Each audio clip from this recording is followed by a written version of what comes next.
Good evening, committee members, other members, and also members of the public and other observers. Welcome to the strategy group meeting this evening. I want to kick off by actually getting the minutes signed off of the meeting held on the 12th of January 2017. Are you happy that I signed this off as a correct record? Agreed. Agreed.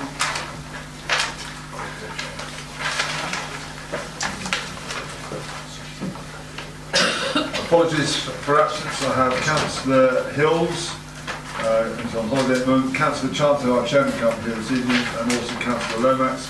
Are there any other apologies you're aware of? Councillor Pritchard as well. Councillor Pritchard, thank you. Thank you. Declarations of members' interests. If you can declare them now or at the time of the meeting, that's fine by me. No declarations at the moment. Thank you. I want to propose a slight change to the order this evening. I would like to bring forward the item 8, future delivery of environmental services, which obviously is a very important subject we've been discussing tonight. So are you happy, committee, for that to happen? Yeah. Okay, thank you. So on that basis, I hand over to our portfolio holding councillor, Joe Gilbert. Thank you. Didn't know you were going to do that. Well, I know you can cope with that, Joe. Okay, let's just get to the page. Be free. Yes, got it ingrained in my head. Right, okay, I'm going to try and just take you through the bullet points of this report. So you have before you an officer recommendation to seek approval for proposals for the future service delivery of environmental services from June 2018. As I said, I do not intend to go through the report line by line, but instead highlight to you the significant points, or what I think the significant points are. The introduction and the information sections of the report are self-explanatory.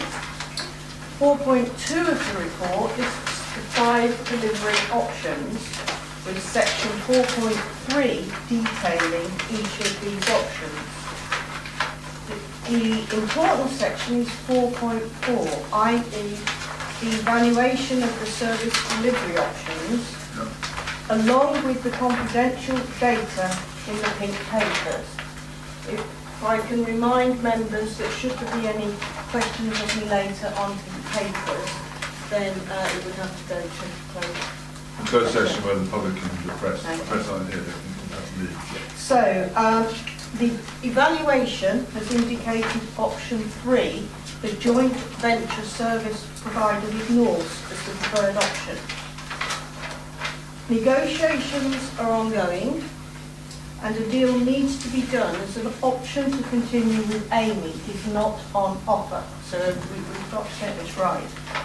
Therefore, the intention is that if by April 2017 there is not sufficient certainty that the JV can be delivered, then we would proceed to procurement to secure an external contractor to deliver the service. So we have got a contingency in place, but our recommendation is that we go forward with the joint venture. So if I can talk to you now about the joint venture. Norse is ultimately owned by Norfolk County Council and has 12 service provision joint ventures with councils, mainly, but not exclusively, in East Anglia. The closest is Wellingborough. Councillor John Shepherd and I made a site visit to Wellingborough last week and were most impressed with not only the facility, but the management and staff as well. There were only a few staff on site, but the fact a driver was able to call over the chief executive and speak to him personally speaks volumes to me about the staffing relations and morale, which is very different to what we have in our current contract. It was also good to catch up with familiar faces, as some of the staff we have had working here at Daventry when we were a Beacon Council. So the good staff go to the good companies. The Norse JV model combines a high degree of local control. We want to get that back. Group support is there for them for strategic management, i.e. human resources and procurement, so that helps tap into the efficiencies of the contract. A They have a firm intention to grow the commercial business, and in doing so reduce the net cost of the service provision to the partner council. So it's a way we can drive down costs. Beneficial upward pressure on quality as the JV develops its business by demonstrating good quality on council work. We've learned that it's not all about cost. We have to get that good balance of what we can afford and a good service. A Norse joint venture is typically 80% owned by Norse and 20% by the relevant council. This is what's proposed for Daventry. It typically has a board of 5 directors, 2 appointed by a council and 3 including the operations director by Norse. This is what's proposed for Daventry again. Wellingborough have 2 members as a director and their chief executive.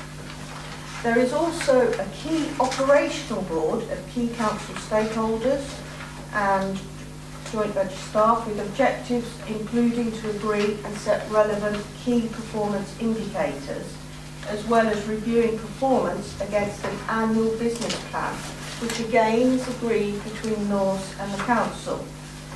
Thus, while the council doesn't have total control, it has access to all the company information and a substantial degree of influence, in addition to the control provided by the contract. Again, this is more than we currently have and will hopefully enable us to deliver the contract better. The financial risk in a GB is taken by the Norse Group, which covers any losses, whereas the profit, if any, is shared equally between the partner council and Norse. It appears that Norse JVs have a long life, with partner councils typically choosing to renew the arrangements when they become due. This is a good sign again. If they're getting their contracts renewed, they're delivering a good service. The initial partnership term in Daventry's case is 10 years, with an extension option and a termination clause. The growth of commercial business would relate well to the scrutiny and improvement task panel on developing profitable public benefit services. Norse JVs also have a good track record of developing such income streams in a wide range of areas, including facilities management, grave digging and grounds maintenance.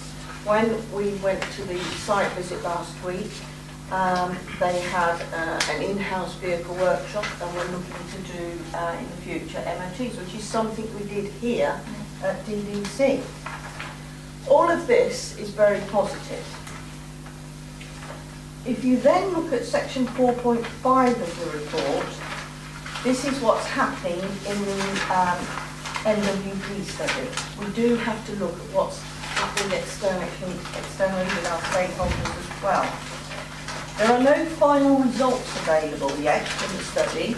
However, what we do know is that the service delivery model we have chosen, the 1-2-3 model, will enable significant savings for the county council, and that it appears likely that the NWP work will produce results which mean that the JV model with Norse would be sensible. 2 other important sections of the report are 4.6 and 4.7. Section 4.6 looks at our current depot facilities. On inspection, both Norse and officers have expressed the view that the council's current depot is in need of enhancement to be fit for purpose and maximise efficiencies. It's 6 years since I was on site, but then I don't think Amy have done much investment, and during my 6 years there was no real investment, but there was some, which can only mean now that it's in need of investment as technology has moved on. Calculations suggest that improvements would make it possible to save around 340k per year in more efficient operations if there was some investment. So that fits with our invest to save direction we take. Options are therefore being explored for the enhancement of the current depot or for its replacement. So within the report, we're suggesting that a capital programme provision for 2.5 million is made. Having seen the purpose-built facility at Warringburgh, I favour new, but then I always favour new. Section 4.7 of the report details a further change to the service design of the 123 service, so you need to note this as well. For the reasons listed in the report, officers are now able to recommend that the council switches from two-stream to fully commingled recycling collections. What that means in plain English is where we were looking at the bin with the boxes to put the bottles in, it's now just put everything in the recyclable in the one bin. This has to be good for both customers and crews. Safer for the crews, and the customers have been asking for a long time, can they get rid of the boxes? The rest of the report looks at the remaining environmental services. We mustn't forget, environmental services doesn't just cover waste. 4.9 details proposals for the landscaping and cleansing services. In relation to landscaping, additional resources have been allowed to be invested to help improve the service. We have also given parish and town councils the opportunity to engage and allow them, if they so wish, to take on litter picking and maintenance of closed churchyard. To date, that's since the report's been produced, there's around 20 parish councils have expressed an interest. I am also going to ask officers to write to the town council to see if they are interested in delivering some of the frontline services and have them involved to them. And I do urge the town council to consider taking on delivery of these services. Sections 4.11, 12, 13 and 14 of the report details the risks, conclusions, the approval process and the implementation aspects, in section 5 detailing the implications of taking forward the officer recommendations before us. So to summarise, in accordance with the decision of the Council in July 2016, work has taken place to establish the best way to deliver the environmental services 123 waste service. Consideration has been given to all the main options with a clear recommendation that approval in principle be given to a joint venture arrangement with Norse. Importantly, it represents a good fit with our medium-term financial plan. This recommendation offers flexibility combined with useful risk transfer and opportunities to reduce net service costs over time. It would sit alongside delegation of urban litter picking and maintenance of closed churchyards to those parishes who so desired. We have fallback actions, as we said, for the commercial procurement, and then if we have a further contingency that if we went out to procurement and we didn't get the outcome we wanted, we would look at a tech-up company. I therefore ask that the recommendations before you are accepted. So if we go to the recommendations, that 1, approval in principle is given to the delivery of environmental and allied services by the means of a joint venture with Norse. There would be delegation to parish councils for litter picking in urban areas where they so wished. The parish councils which wish could take on maintenance of closed churchyards in their parish. Recommendation 2, that authority is delegated to strategy group to approve the terms of such a JV and associated arrangement. This is not an ideal recommendation, but the time constraints, as detailed in the report, make it necessary. I'd like to remind you all that everybody is welcome to attend strategy, and the chair does allow non-committee members to speak through him. Recommendation 3, that by April 2017, there is not sufficient certainty that the JV could be delivered, such that the strategy group has given approval under 2 for the procurement for the services should commence. 4, that in substitution for the agreed service delivery model of providing 2-stream recycling with separate glass, fully co-mingled recycling can be provided. 5, that a capital programme entry of 2.5 million is created from capital reserves for the provision of an enhanced or new depot and transfer station to be split over 2017, 18 and 18, 19 as listed. And that a capital programme entry of 0.35 million is created in 17-18 from capital reserves for the new garden waste wheelie bins. And finally 7, that approval is given to draw up a further 0.4 million for additional costs from the business re-engineering reserve. I'm sure you will all have lots of questions for me. But at this point, I would just like to remind members that the think papers contain commercially sensitive data. However, I feel there's more than sufficient material in the body of the report to enable members to arrive at a decision without revealing the numbers in the think papers in closed session. Thank you. Thank you indeed, Councillor Guildford, for that very succinct opening to the debate. I'd like to try and remind members to try not to have repetition too much when we go through this, and therefore have to start taking questions or comments. Can you not mention our guests? All they're going to mention that, Jonathan. No, All right. Have a debate. I haven't mentioned actually. Well, we'll see what happens on this first, John.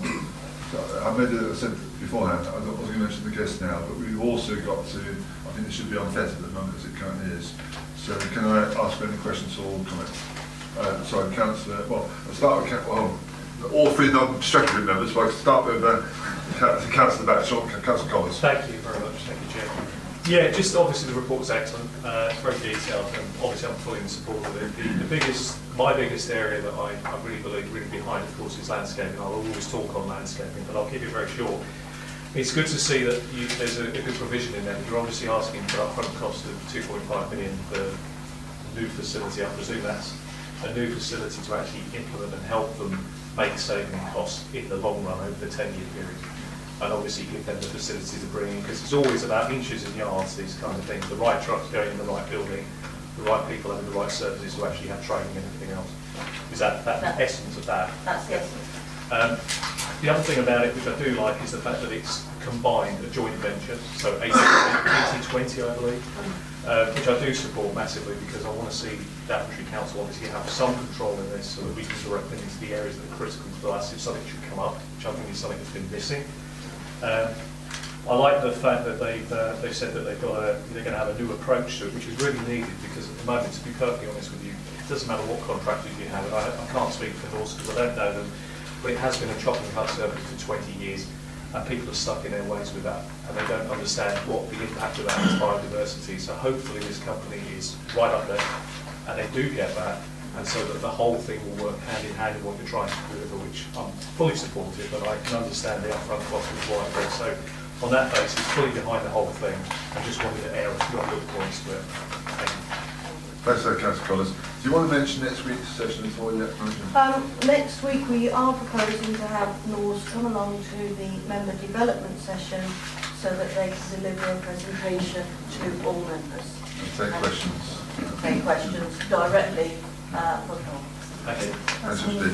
On the 15th. 15, yes. About 6:15 in this chamber. Yeah. Thank you. Councillor Evans Swift. Yes, could I have 2 things, and I hope I will, when you say it's a joint venture and the risk will be taken by, if it's fair, by North. Now, the risk will also be taken by us because it's our reputation. So we have to make sure they have, because North can disappear, our reputation will be shot as a group. Also, you say something that if they have profit, they will be share equally. Now, if it's a joint venture 80-20, I don't think they will share the profit equally. They will share them proportionally, because if it's equally, they will share the profit on 80-20 Or otherwise we will have to ask if they take all the risk and when they have profit. So that. And finally, my other question is for the parish. I am absolutely sure that to ask the parish to do a bit more, they are willing to do that because they are on the ground. But it has to have something for them. So we have to propose something for the parish, because if we don't propose a financial benefit, no one, and I know one parish, if that was a question, we don't want to do it if we don't have any input. So that is my two questions. Thank you. Thank you, Steve. I'm going to say at that point, you want to answer the... I can answer those. Regarding the risk, they have a very good reputation. They're already working with 12 other joint ventures, which they have, have been renewed. I've also, with Councillor John Shepherd, looked at the financial data, which shows there has been a net profit over the last 5 years, for example, at Wellingborough, a loss. Net profits have gone down, but there has been investment, which is good. That shows a sign of a company, taking money out to invest back in. As for the sharing the profit, I think it's whatever we negotiate. So let's see how that goes. And for the parish, yes, we're looking to transfer the budget. We're not asking them to do it for free. Thank you, Steve. Thank you. Councillor Morgan. Thank you, Chair, for allowing me to speak. Thank you, Councillor Guildford. As you know, actually, over the years, scrutiny have done a lot of scrutinising of the waste contracts. And again, at Tuesday, we gave Julie our usual hard time. And what really surprised us then was actually, with the current contractor, even down to the capital investment in the business of the site to become a fundamental problem into the way both the waste was collected and the public's perception of it, which really goes back into almost destroying the whole trust proposition that we currently have. So I think this is probably a welcome step. I particularly welcome the move towards progressively a commingled service, cleaning up what people understand they have to do. I think it would be very good. But a couple of things I'd like to also raise. One of the issues we often have at scrutiny is about quality of data. And we also noted that when we did a one-year review of the veracity of the data and whether it had been verified, we found that the current operator couldn't really test the quality of the performance data. And I very much hope going forward that is built into the relationship that we do have reliable data, particularly if it's independently verified. And a couple more things. I note from a light reading here there's no reference to particularly carbon emissions, particularly with the vehicles moving such a long way. I think that also needs to be at least a consideration for us. I also wanted to raise the point about the town council. You'll know that we recently had discussions with the town council about the market, and I think if we do want to open up a conversation in town council, we should really give them all the information they need, and that goes to other parishes, for them to be able to make a proper informed decision, and actually to be able to really support them to be able to take on that action. I think there was a real lack actually in the way we approached it for the markets, and I'd like us to do a better job to support the town council to make a decision going forward. Finally, I'd like to have a little bit more detail on the capital investment programme, the £2.5 million, what that would entail and what it's required. And finally, I'd be very interested to put a little comment in about rugby. And if you look at, for instance, their street bins, I think they've got very good effective bins and they're very clever, the way they communicate when they're full, etc., rather than these kind of very low-tech old bins that we have in the streets. And we'd also be able to consider that into the scope. That would be very useful as well, not least because of keeping litter in the right places. Okay. Thank you, Chair. Well, thank you, Steve, Councillor Morgan. It shows you're chair of our scrutiny process, and I think that's a good example of that in action. I think we're coming to our session next week, actually, where you'll be able to ask questions to the contractors direct. Thank you. So back to you, Councillor Guildford. Okay. The quality of data from the current operator is not as good as we would like it. But I have also spoken to members of Wellingborough about the information they get, and they get, a quality of information from Norse. Regarding the carbon emissions, we actually set the indicators and the plans with them. So we should, if that's what we have as priority, then that should be in the plan indicated that we set. Capital investment, yes, that is very much, I want to promote, because you are right, the vehicles are currently breaking down, there is no capital investment. So we do need that capital investment for the depot facility itself to make it fit for purpose. And with technology moving on, we need to check that we're tapping into what technology there is. Is there any points I've missed there? That's fine. I'm sure you've got many more questions that we'll probably take over those. Thank you, Councillor Morgan. Councillor James. Thank you, Chairman. Yes, I'm quite happy with this report, particularly the area of co-mingling, which I'm sure will please our residents, and also, in a strange way, the opportunity to delegate to the parish councils, because this will give the parish councils the option not to cut the grass if they don't wish, and that would be very, very good. Encourage wildflowers, biodiversity, all the rest of it. I think that's an opportunity that some of the villages might like to take on board. The only reservation I did have, and I'm not going to jump up and down about it, but I have mentioned this before, is my concern as to whether there's likely to be a nappy collection service. I am extremely worried about young women who have probably got 2 or more young children, and the amount of disposable nappies that go in the bins, where they have a bin, and usually that task is left to the female of the house to put the bins out more often than not. I'm very, very concerned about them having to try and filter the bin back. It's a huge weight. I do know this from personal experience. I was wondering if this was that personal experience. And it's very dangerous for women to have to do that. Where we're pulling it back and the tension is on the lower part of the body. I just wonder if you could clarify that. Thank you, Councillor James. Okay, Councillor Griffin. The grass cutting and the parishes, it's the cleansing and the litter picking that's being delegated to parishes. Grass cutting is a county function that is already delegated. Oh, right, I thought that entire thing was going to be done. Some of them do it. Yes, the county does. it's a county though. So, and as for the nappy collection, further detailed work has to go into that. I don't think we've come to any conclusion. If I may, you recall, members, that the July strategy report last year said that we would look at doing nappy collections if we could afford it within the cost envelope. And the simple conclusion is we can't. So we've got a service which ticks all the boxes that were previously agreed. That was always an option if we could, and within the MTFP projections we can't accommodate that service in standard. Okay, thank you, Councillor James. Councillor Warren. Thank you, Chair. I also just to extend my support for this report.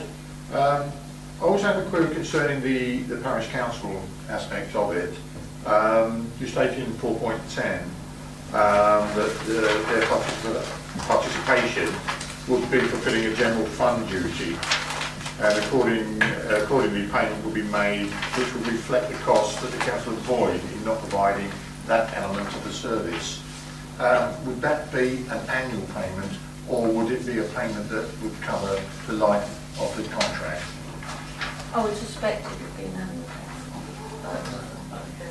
Chairman, it would be annual. Yes. I have to say that the parishes shouldn't get too excited, because once you divide up what is a fairly modest cost among a very large number of parishes, it isn't a lot of money, but it would be annual. Okay, thank you. Thank you, Councillor Warren. Councillor Randall. Thank you, Chairman. Yeah, a few things. Obviously I've said before that I do attend different council meetings, and I was actually at a Wellingborough council meeting when they were considering going with Norse, and also after a year after they'd been with Norse. And I do know that they were very happy with the venture, and they still are extremely happy. Because I understand that they set up a subsidiary company and have joint people on the board. They said yes, that I know that have mixed political councillors on the board as well, which they've said, you know, works really well. So I know that, you know, they're a good company. Wellingborough are really pleased, so that makes me, you know, I'm confident in what we're doing. I've still got a few concerns, especially going now. We know that nappies, there won't be provision for that, because I've come across quite a few issues actually, because I've been encouraging people that haven't got a food waste bin to have food waste bins. So, and I've registered them all in my name, so there'll be a few where I've, you know, requested different people, and also extra recycling bins. One family, well, a few families I know of, that they've got 5 children in their family, so they've now got 8 recycling bins that are full, each household, that are full up every 2 weeks. So one of my questions is, families like that, obviously they're recycling really well, but if the recycling bin is going to be emptied every 2 weeks, they're going to need 2 and not 1.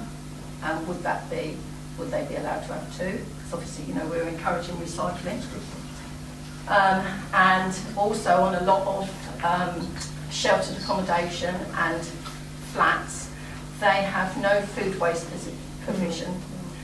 So for me, that is going to be a huge concern, that, especially in sheltered accommodation, so you've got a lot of sanitary ware going into those bins, so it's not just nappies that cause the smell, and food, that, you know, what provision is going to be provided for them to dispose of, particularly food waste, because 3 weeks in those, especially a lot of those areas are enclosed, so in the summer they're going to be really, really smelly. And what can we do? How can we get over this provision for nappies and sanitary wear? And just thank you, Councillor Randall, for your efforts on the food waste bins. I appreciate that as Chair of the Waste Partnership across the county. So thanks for your efforts on trying to get more people to use them. Councillor Guilford. Well, as the portfolio holder, who's the person who tries to encourage recycling, you know, I would like to see that if a household's recycling more, then they are given the extra bin. But we haven't gone down to the details of the service yet, but that is something we can discuss as we go further down. And everything comes back to cost, as we know. Norse are here at the members' development session next week, so I think we can ask these sort of detailed questions to them and see what they do in other places as well, so that, you know, we can use that session as collecting data for deciding what we do here as an authority. And yes, again, the person who promotes recycling, my mother actually lives in sheltered accommodation, and some of the flats, I've got nephews that live in the flats, there's not the recycling there that could be done, but then the current contractor hasn't promoted it and hasn't put the vehicle in which you can increase the recycling. So again, by going on a joint venture, we will have more control and we can try and drive some of these things forward. Thank you. Councillor Brown. Thank you, Chairman. We've seen towards the end of the AMI contract a certain level of service disruption due to fleet disruption. Just wondering within the new contract, or potential new contract, whether there's any ambition to build in a requirement for ongoing investment in the refuse fleet, and whether that investment would potentially come from DDC as a 20% stakeholder in the venture. So Simon, Oh, well, all I was going to say there was that you could give the detail, but I should suspect that if they're looking to extend the contract, because there will be an option there to extend, they'd be foolish to not invest at the later stages of a contract with a view they're trying to win an extension. Several things to say. Firstly, the resource model will be built up together, includes 3 spare vehicles. So there's an immediate starting point of dealing with specific costs. Second thing is the resource model is built up on the basis of the full maintenance schedule being applied by the manufacturer to all refuse vehicles. So we have a high degree of confidence that we're maintaining good order, which should, well, won't eliminate, but it should reduce the amount of cargo out of service. The third thing to say is in terms of the cost, the entire cost of providing the vehicles is of course borne by DDC because it's our service and we're paying for it. We'll be paying for it probably on a rental basis, but actually make a difference in the scheme of things. And as vehicles come to be replaced, that possible to be part of the agreed fee. I would also add to that at Wellingborough, it really was like going back in time actually a little bit, because they do the 4-day, keep a day for maintaining their vehicles. Thank you. General comment about that. Thank you. Councillor Wesley. Thank you, Chair. Just like to say, welcome all of the comments. I think all of the comments I've heard so far, I think they're really, really constructive. So my only question is back around the parish council thing. I don't want to revisit it, but I'm just a little bit confused about the rationale behind it, because I'm thinking there may be a loss on economies of scale. There may be difficulties around overlap points and about, say, maintenance of bins, and also any sort of maintenance of grass cutting areas. I know it's not about grass cutting, but in Daventry that is done by the district council in the parklands. And at the moment, one of the major things is that the litter isn't picked, and then the mowers come along and chop it up into nice small bits to make it virtually impossible to pick, and also a little bit nasty in terms of sharps and everything else all around the place. And it seems to me there'd have to be quite a lot of coordination in this. And I was sort of thinking, is there a joint venture on a joint venture process to this aspect? So the parish councils may take it on, but there's a joint venture within the joint venture, if you see what I mean, or at least, or how would it work and the rationale behind it? Because there is a danger that we do lose those economies of scale and difficulties around the edges of that. Yes, you're quite right. By involving it out, we lose the economies of scale. But in a joint venture, we're also looking to increase and make more profit elsewhere, so it would balance out. I think we have to listen to our parishes, and we have to at least engage with them and get in conversation with them. The details have to be worked out of how we can work with them. And you're right about it's a very close relationship with grounds maintenance and litter. But a lot of parishes do their own grass maintenance. And so really it's a plus that the other will come to them, because it will combine it the other way, because the parishes already cut their own grass. No, yeah, sorry, if I can come back. I do understand that. I mean, you made a particular point of the area in Daventry, and there's, that's going to be quite a lot of the work, and I just know from where I'm sitting that's Maybe this will be raised next week. Making next week market might be quite helpful. Thank you. Councillor Howard. Thank you, Chair. I would like to congratulate the business manager and the contract officer Julie for the huge amount of input they put into this paper here in front of us tonight. I do go with the recommendations on the paper, but I'd just like to raise on the green side of things, there's lots of pockets of land that are owned by developers on certain estates still, not maintained by developers 12, 14 years later, which we walked around a number of different parts with officers in the past. Some are maintained both by the developers still 14 years later, and also sometimes by the current contractor. So could we have, or make sure that the new contractor going forward knows exactly what the green areas are owned by the council that are need to maintain?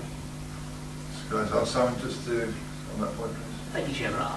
Because I'm slightly puzzled by the suggestion that in practice maintain it because they don't need to. That would be unlike them. But we haven't got a complete set of plans on the GIS, the Geographic Information System, that shows all the land the council maintains. So there is no doubt about what we should be maintaining, and yours and the JD would certainly have access to that. Yeah, all I can do, I was out spraying over the weekend, and I was spraying at areas that still belong to the developers on Lang Farm, for instance. Well, Chairman, through you, please do let's have any information on that, we can deal with it. Okay, thank you. Thanks, Councillor Howard. Councillor Ritchie. Yes, I do very much welcome this. I think it sounds good. The reports of the way that Norse has worked in Wellingborough and elsewhere seem encouraging. I would hope that at the session that we have next week, that we might be able to hear from Norse their experiences in different areas with different arrangements, different regimes of frequency of collections and type of collections, what they have done elsewhere, and whether there are any lessons in that for us. So I'd be grateful if they were aware beforehand that that it would be interesting for us to actually hear the range of their experiences. From what we have been told, we ought to be able to expect that not just we as councillors, but residents too, will feel that they are getting a very much better service. I just wonder, however, whether they are aware that they are the people who will be introducing a new regime, whereby a number of people will feel that, look, we've now got Norse, and we've got to wait 3 weeks before we get our rubbish taken away. And I think that, for the sake of Norse, there is going to need to be a very clear message from the council that the district council takes responsibility for the decisions that the district council has taken. But I think too that we need to be open to what it is that residents are telling us, and that any contract ought to have sufficient flexibility that there are points within it in which that if we feel that, all right, we have taken a bad decision, then we don't need to wait right till the end of the contract before we can do anything about it. There's at least as a provision where at some point we can renegotiate if we feel that the arrangements that we have proposed are wrong. That's a very positive start. Sorry, Councillor Gilbert. Okay, yes, we'll ask Norse, I'm sure they would anyway give us their experiences on various contracts.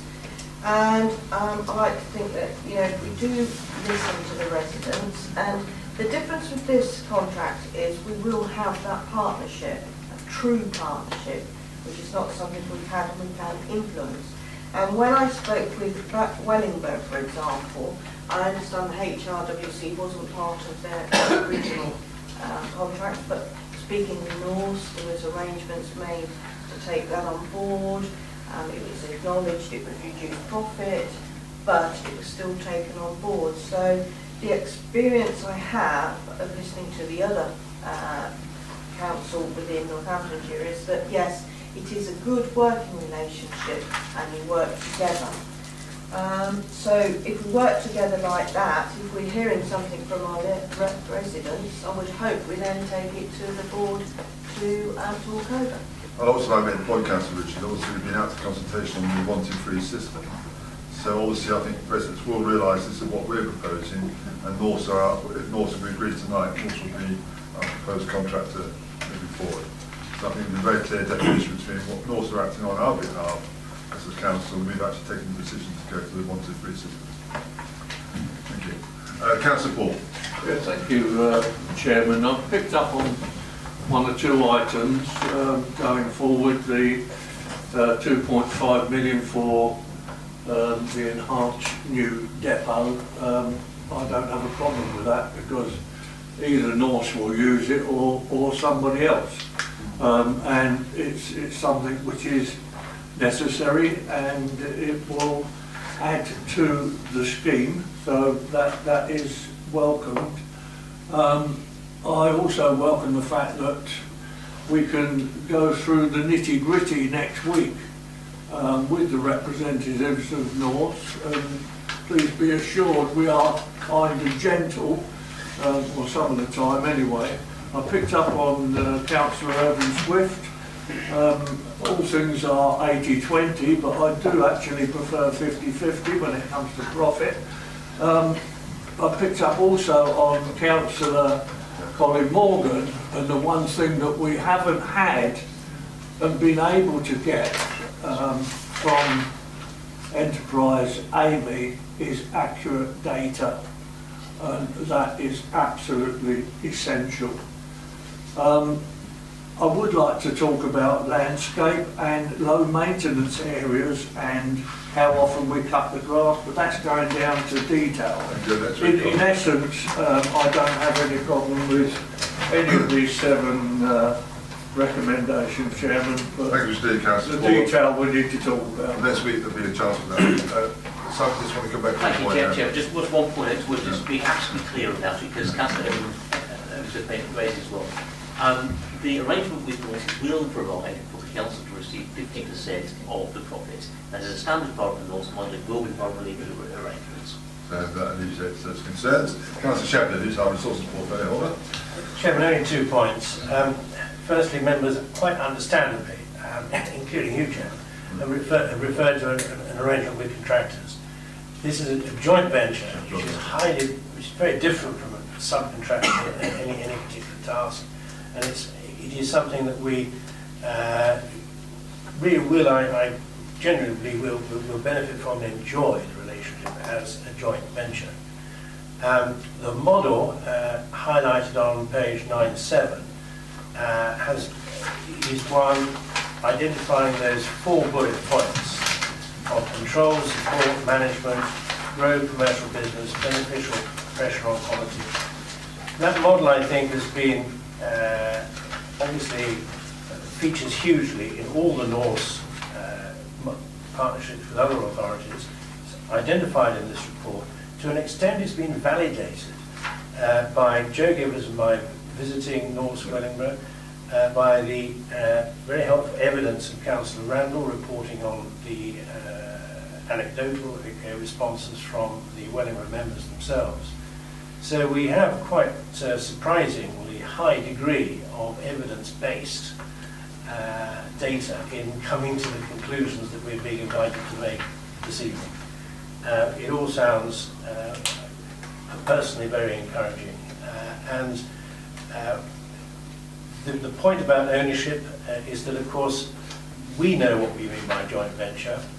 Our council taxpayers who see new lorries coming along, which are going to be labelled probably something like Daventry North, won't really, or North Daventry, I think it is actually, rather than Daventry North, they won't really realise it as identified as a joint venture. They will still think we've subcontracted. That's going to be a sort of communications issue for us, but that's fine. I don't think the matter, Councillor Shepherd, as long as the service gets done properly. But so far so good anyway. Thank you, Chairman. That's very positive, Councillor Shepherd. I come back to you now. Is it a quick point, Councillor Paul? Have we invited any of the parishes to the occasion next week on the 15th, Chairman? No. Thank you. Thank you. Councillor Osborne. Just to say that as a parish chairman with another hat on, don't necessarily assume that parishes will be keen to take over the functions. That's entirely true. Because it's an offer. It's an offer. In Longbury, for instance, we've got a closed churchyard, which Daventry does. Their only complaint is we've got to kick somebody's backside now and again to get it done correctly, which has happened in the past. I don't particularly want the hassle of controlling it and looking after it and managing it. I would rather give it to Daventry to do. And as far as the litter picking is concerned, yes, we employ a litter picker to do certain areas of the village, and when we have problems, we blast Daventry and say, look, we've got a problem there, can you sort it? And he does get sorted. I always remember when county council used to cut all the grass, and then suddenly you had the opportunity as a parish to get a certain amount that they were spending on the grass cutting, and you would do what you wanted yourself. It always ended up with you paying an awful lot more to get done, not only just what you wanted doing, but a slight bit more. So I've got a feeling it's going to cost us, it would cost the parishes more in the long run, and certainly more in looking after people that were doing it, which I would think the parishes, okay, I expect some parishes do want to do it, but I wouldn't necessarily think all the parishes would want to. I'm sure you're right, Councillor Osborne, but the point is we're giving that an option and a choice to the parishes. And as you quite rightly say, it's down to individual parishes to make their own decision on that point. So I think you're quite right. We don't know what the outcome will be, but obviously individual parishes will assess what's best for them.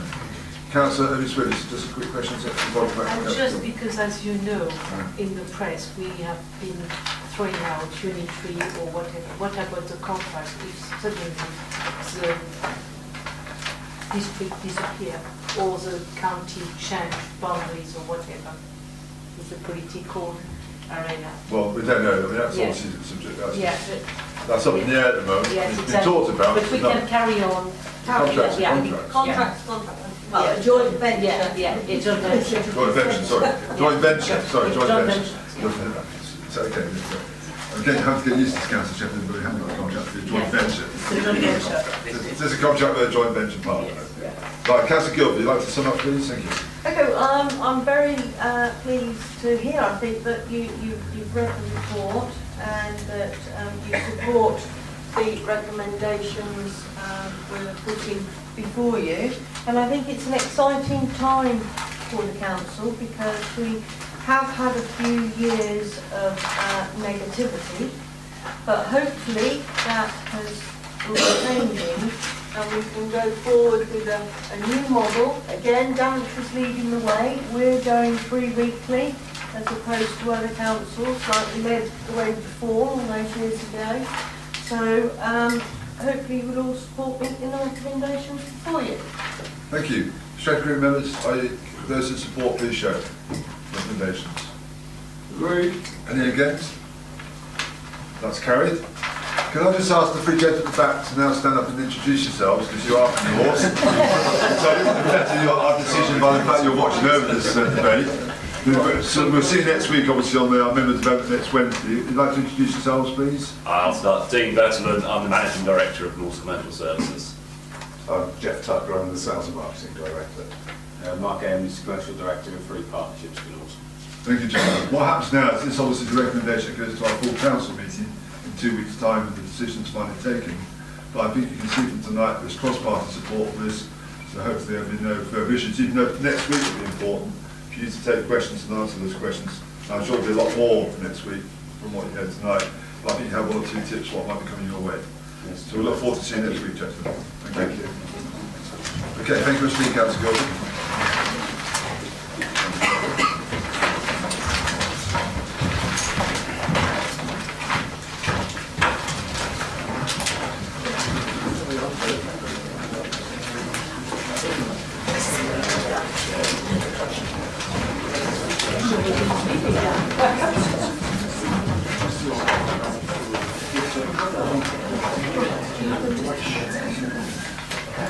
We can move on to item 4 now, going back on the agenda to corporate issues.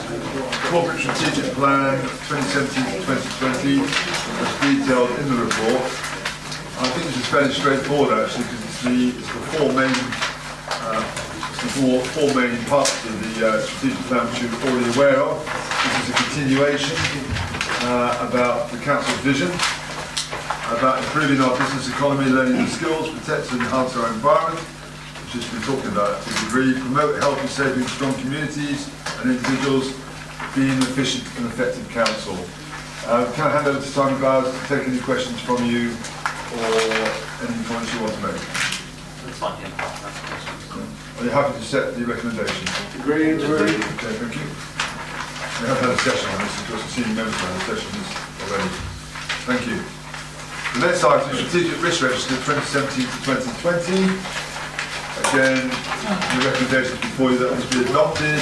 We do have Tony Gillett here to answer any questions or comments you wish to raise. Are there any comments or observations or questions? Councillor Owen-Swift. Just to say that we need to organise for all members more things about the risk. The council, I think that was very well received by the member were present. Thank you. Thank you. Yeah. Are you happy to accept the recommendation? Agreed. We now move on to housing and environmental health issues. DCLG consultation on funding for supported housing. Councillor Warren. Thank you, Chair. The purpose is a response to the Department of Communities and Local Government's consultation on funding for supported housing. The DCLG is currently consulting on the design of the government's new housing costs funding model which supports for supported housing. This includes asking for views on how funding for emergency and short-term placements should work. Supported housing is any housing scheme where housing is provided alongside care, support or supervision to help people live as independently as possible in the community. The government is currently consulting on a new model for funding of supported housing. It is suggested that the new approach is in principle welcome, but the success will depend on the details of how it is implemented. I therefore ask that the draft response to the DCLG supported housing consultation amended to the report is approved. Thank you, Councillor Warren. This is a resolved item, members, just to remind you. Are there any comments or observations? Councillor Griffin. I would draw members' attention to Appendix 1, it's on page 38, and question 8, the final paragraph there. Local authorities will naturally be cautious about entering into commitments to make payments if they themselves are uncertain about the reliability of the new funding arrangements. And we need to know that any new arrangements, there is proper certainty and forward visibility, because, as you know, we have to plan long-term for budgets. So I do think this is absolutely vital to bear in mind that there's always a bit of concern, about things that might change very quickly. We've seen that new homes bonus, and the government can change the rules as and when they see fit. So you're quite right to raise that. It puts us in a difficult position. Quite right to raise that as a risk we should be mindful of. Yes, thank you, Councillor Griffin. Are there any more comments or observations? You have to support the resolved item.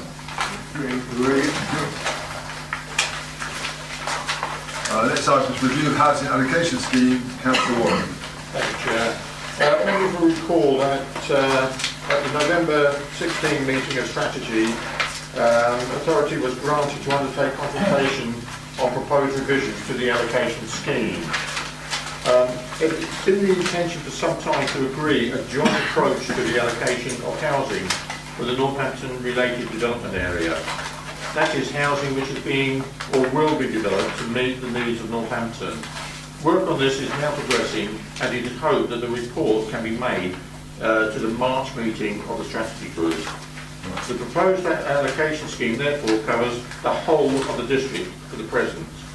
When a joint approach is agreed, this would supersede this scheme insofar as it relates to that part of the Daventry district which is within the NRDA. No other significant policy changes were identified as necessary to propose, but the opportunity was taken to make minor improvements in the presentation of the document and to add further clarity to certain aspects of it. Consultation was undertaken for 8 weeks with all major stakeholders, including registered providers of affordable housing and the general public. In addition, 251 specific emails were sent out targeting every person who had made a house application between August 2016 and December 2016 to advise them of the housing allocations policy was under review, where to find the information, how to respond, and the deadline.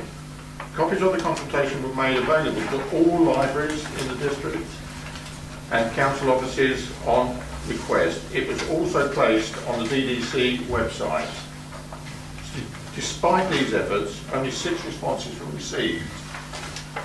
This may reflect the relatively minor nature of the changes suggested. 5 of the responses made no comment, and 1 from Futures Housing Group raised a number of issues. These, together with the suggested DDC responses to comments made, are attached in Appendix A of this report. Only 2 of the comments received from Futures suggested any change to the draft document. In neither case is it considered a change from the draft text would justify. Therefore, I ask that it be recommended, 1, that the suggested responses to the consultation on the housing allocation scheme as set out in Appendix A be agreed, and 2, that the minor editorial changes be made to the scheme reflecting that the document will be in its final adopted form and that the scheme is adopted. Thank you, Steve. Councillor Warwick. Thank you, Councillor Oswald. Yes, Chairman. On page 42, it actually says that when you have financial problems, which a lot of people go through, I've been through them myself at a certain time in their life, you can now go from £250 to £1,000 in arrears before you can qualify to be housed yet again. That's how I read it. Does that mean then, if you get somebody that perhaps is in a position where they've got 750 quid in arrears, they're evicted, they have to be rehoused yet again, and because the amount is lower than £1,000, they can do exactly the same again. That's where you're going from here. Can I just ask Rhea? Just to clarify, the only change is the limit going from £250 to £1,000. The other element of the policy and the practice in housing options is people with rent arrears have to have an arrangement to repay that that's been in place for at least 3 months. Yeah. The £250 limit, it's been suggested needs changing because it's been the same for a very long time, probably 15 or more years. And of course, that long ago, that might have been more than a month's rent, and now that's sometimes fairly more than a week's. So it's been changed to reflect the times. And as you can see, the consultation responses indicated that the housing associations haven't expressed any concerns about that. Accepting the part that it hasn't been done for a long while, and it does reflect a difference in time. Am I right in thinking then that somebody that has, let's say, an arrangement in place but yet still owes 750 can still be rehoused, even owing 750, and build up yet another debt?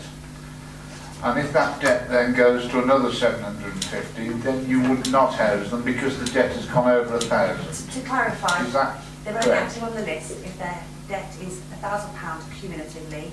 Yes. So they might have a series of different housing debts, Yeah. including, for example, we provide people with homeless prevention loans and grants, and if they've got a loan from us that they haven't stuck to the arrangement or they haven't paid back, that would also add to it. So it's housing related debts that cumulatively exceed those limits, and we think that's reasonable for today's circumstances.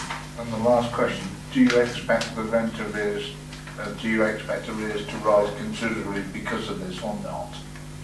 I think we're not expecting this to have any direct impact on arrears. We're being realistic because we know we're seeing increasingly complex housing and homeless cases where people have got historic arrears, for example, because of worker reform changes. So things have happened outside their control, and it's been prohibitive, and this will be more realistic. Thank you. Thanks, Councillor Osborne. Any more comments or questions? If not, are we happy to accept the two recommendations for you? Three. Thanks, Councillor Watt. We've got a guest now because Councillor Hills is away somewhere on holiday. He's not here tonight, so I know where he is actually, I can't say. But we've got the Daventry District Community Lottery, which is an interesting proposal coming forward. This came out at the LGA conference last year. That's where the idea came to me originally, and then obviously discussed with the two deputies. This paper is now going forward. Councillor Morgan's very kindly agreed to put this paper forward tonight. Thank you, Councillor Morgan. Thank you, Chair. Well, once upon a time, I probably had to declare an interest on this. I know we did. Because before my career began in sustainability, I was actually 16 years working for a gaming operator. I didn't choose it for that reason.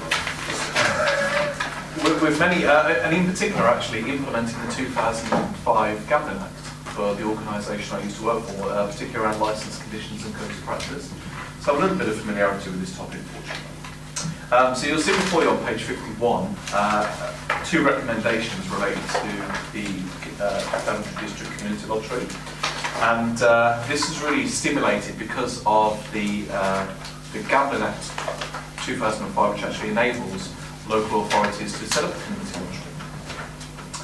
And the benefits of the community lottery, of course, are it's a soft gaming way, if you like, of enabling organisations in the community to actually be beneficiaries of the lottery itself.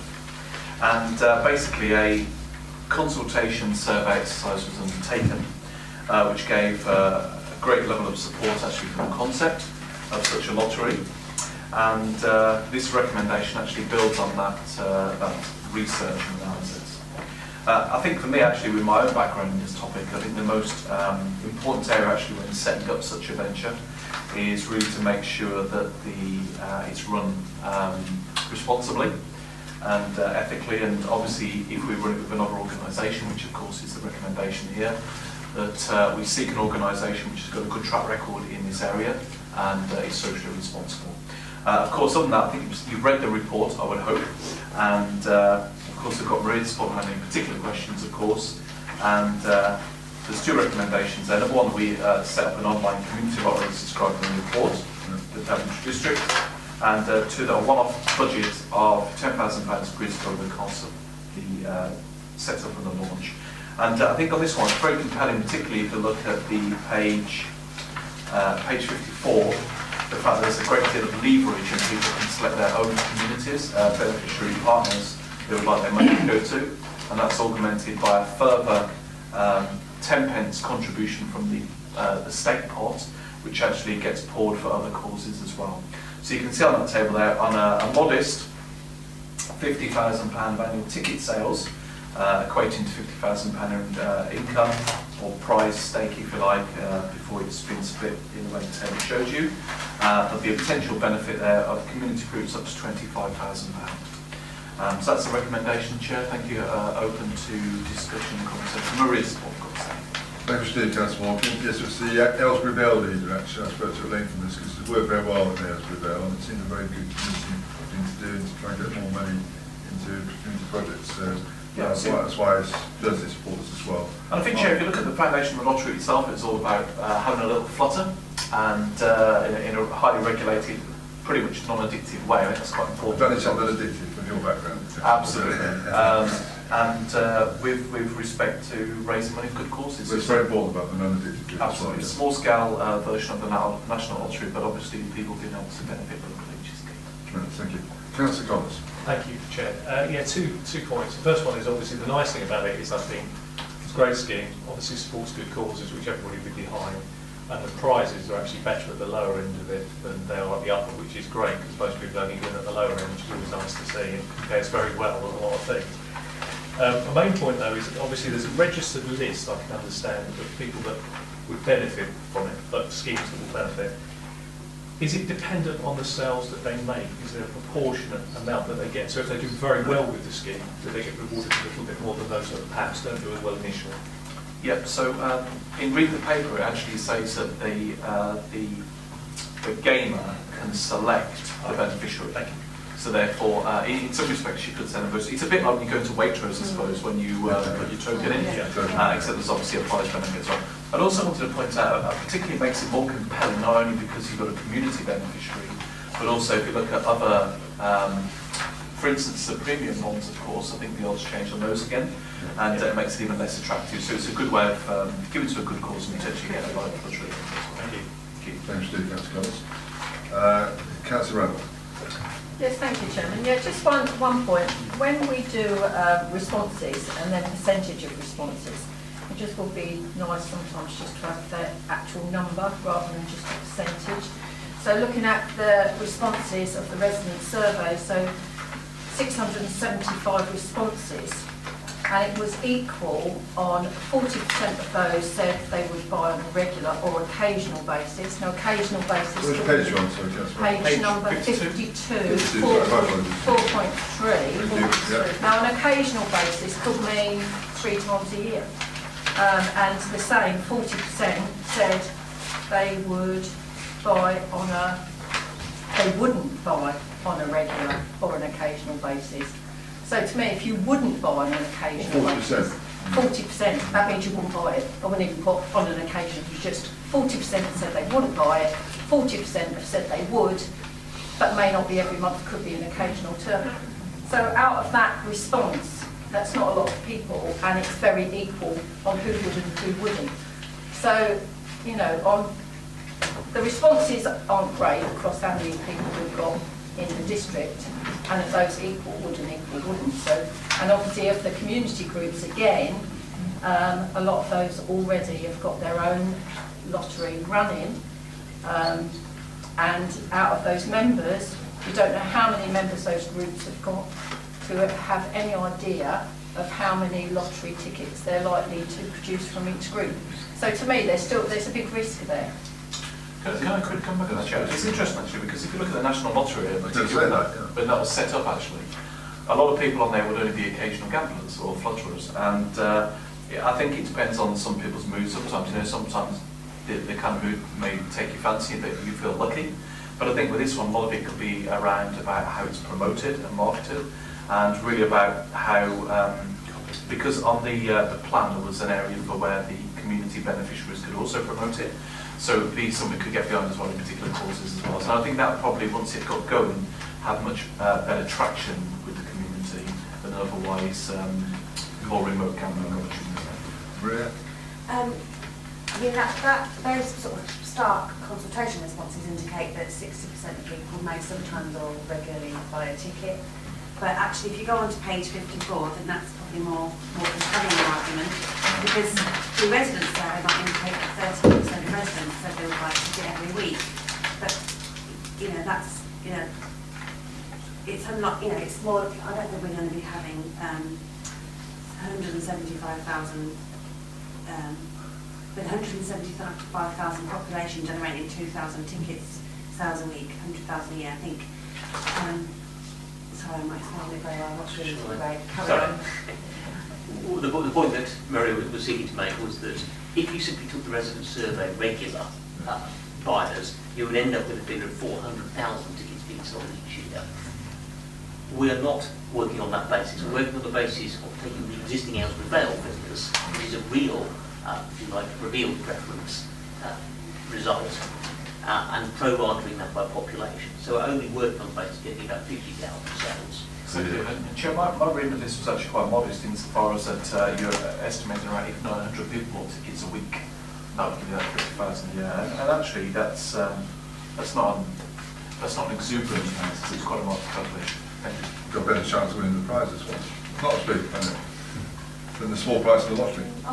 The odds of the lottery aren't that great, than £25 each. Exactly. Thank you.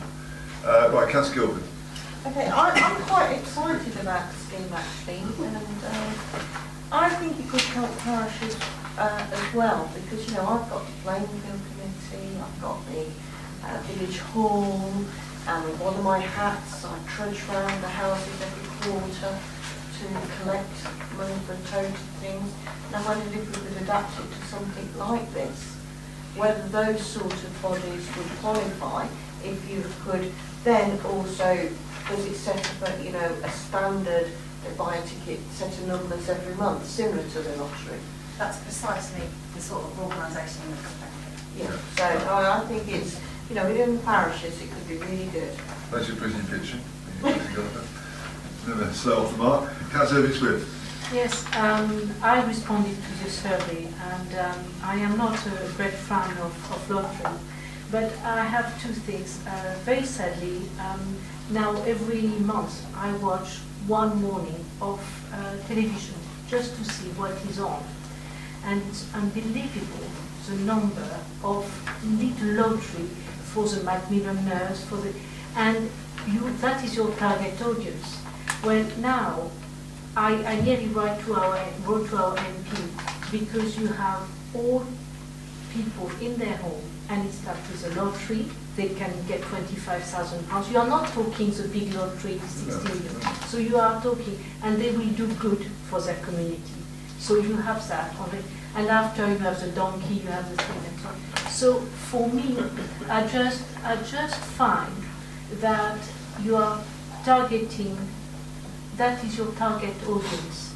And I am not sure that this audience has not already been targeted by the television, because we have already this £25,000 lottery that exists nationally, and you can buy them in your local, and they will give it to your local community. So they do exist already, and I am just a bit ambivalent for this lottery. I think we looked at Aylesbury Vale and what happened there, and that was quite encouraging. So I'd say there's a lot of competition out there for all sorts of options. Councillor Guildford. Yeah, I can hear what Councillor Evans was saying, but I allude to what I previously said about my parish. Yes. In that, you know, I'm going to go straight back to the playing field, and within the parishes, I know, you know, there's those of us that just don't buy lottery tickets. I don't buy one. End of story. But if it was to benefit my village, then I think there's a lot of villagers that will start doing it. So I think it's a new market. Thank you for that, Councillor Guildford. Councillor Osborne. I've got to say one thing, Jim, besides the fact she only watches television one morning. I like a lot of people watching television. I think... She didn't say she wanted the television, I don't give a damn how many people sort of join in the lottery. 50% of something is better than 100% of nothing. So I support the recommendations, and long may we have them, and let's go. Thank you, Dan. Thanks for marketing your TV business. Councillor Paul. Yeah, thank you, Chairman. Are we prepared for a £10,000 gamble? You know, it is a gamble. I can even feel Councillor Morgan cringing, you know. I think I'm with Councillor Elvin Swift, you know, £17 for the Salvation Army, £3 to save a tiger, £4 for the orangutans, £3 for a donkey, yet only £2 for a child. You know, if we're willing to have a £10,000 gamble, then fine. I personally am sick to death of people gambling. I think it's evil, believe it or not. And if it can shoot good causes, then okay, fine. But you know, everybody talks about alcohol and drug addiction. Go into a betting shop, see how much money you can put your credit card in. It's gambling. Don't like it. Unfortunately, Councillor Paul, it's one of life's been there since day one. Yes, indeed. And it will always be there. Addiction's bad news. Addiction for anything like that is bad. So we're not about addiction. We're trying to say this is not addictive. And that's the point I think Councillor Morgan's making earlier. I think it's a lot of fact. I think through you, Chairman, I think it would be fair to say this is not likely to attract avid gamblers. They're going to be on the big money machines and the casino. This is going to attract the sort of people that might be buying a raffle ticket for a good cause. There are people that will bet on two flies walking up a wall, but however. I think it's very, on the subject of problem gambling, it's very important here to realise that one of the driving factors of problem gambling is actually frequency of the turnover of the game. And that is why actually if you take fixed odd betting terminals, licensed betting, they're basically the crack cocaine gambling that we know. And in fact, I'll put it to anybody in this room, probably the most addictive form of behaviour that we have at the moment as a society is with social media and digital technology. It's far more addictive than this. It's a soft flutter on a weekly basis. It's a bit of redistribution to good causes, and you might win a prize, and it's simple as that. And I think in terms of the market is fairly saturated, of course, but one of the benefits, the USPs of this one is it's about good local community causes, and they get to fight their corner in this opportunity as well. Thanks, Councillor Morgan. Councillor Wesley. Thank you, Chair. I too think this is a really, really competitive marketplace. Lots and lots of calls on money. Lots of clubs do have their own fundraising activities as well, and you're bumping up against those. There is a cost to setting this up, isn't there, Councillor Morgan? And also, is there a minimum level of participation that makes it that means it can carry on, or it has to cease at some point? Well, by definition, with this game, because you're actually technically only competing against the numbers. So you could run it on very little, basically. That's the point. But I guess from a whole kind of profitability level, and actually, as I would see, if you have very low numbers of participants, then the level of payout. Well, first of all, there's two things. Isn't it? One is the pool of money is smaller, of course, potentially overall, and that's the risk in here that is described as insured. Because if somebody came along and hit the prize, the jackpot, 6 numbers, yet the money hadn't been accrued in the prize pot, that would be a risk. That's in there as well, that needs to be taken into account. But I think the real fundamental issue would be if you have community beneficiary partners and over a period of time they've got very little income from it, that might obviously deter them from applying the application process, etc. But there must be some cost to running it. But there is a cost of running it, and that's laid out here. But that can carry on even if it's sort of 4p. Through the chair, please, Councillor Wesley. just something else. It's on the age, regarding the survey, I think again another survey where we're referring things on not a very big response rate. I quite like the fact that somebody's gone to Daventry to actually look at a real time and a real life one to see what actually happened. But importantly with that is that we learn from, if this does go ahead, we learn from Daventry how they promote it, how they run it, etc. Not just say, oh, Daventry have got one, we've got one, and it will automatically work. You know, there has to be a lot of work in actually looking at that side of it, because obviously, there's something that does make it work, and there's some things that won't make it work. So I urge us to actually be quite diligent on that side and not just implement it, put it on the website, and then hope it goes. Yeah, thank you, Councillor. It was actually because of Rail's success on this that attracted us to it. Yeah, based on what happened there. Yeah, I must say it must follow that. It must follow the. If we follow that model of the view, then we must follow the model of the implementation and running of it as well. That point's noted. Thank you for that. That's fine. Thank you. Councillor Ritchie. Yeah, thank you. I don't regard those who gamble as sinning. I have more doubts about those who offer the service. But I'm all for anything that actually is going to support our voluntary organisations. I do nevertheless have concerns. I started the first time that this proposal was brought to committee. I felt very antagonistic. I don't feel that to the same extent, but I do have reservations here. I don't know how big the lottery tickets are going to be. How many voluntary organisations have we got? How many are going to want to participate? I think there needs to be some thought about which organisations participate and which do not.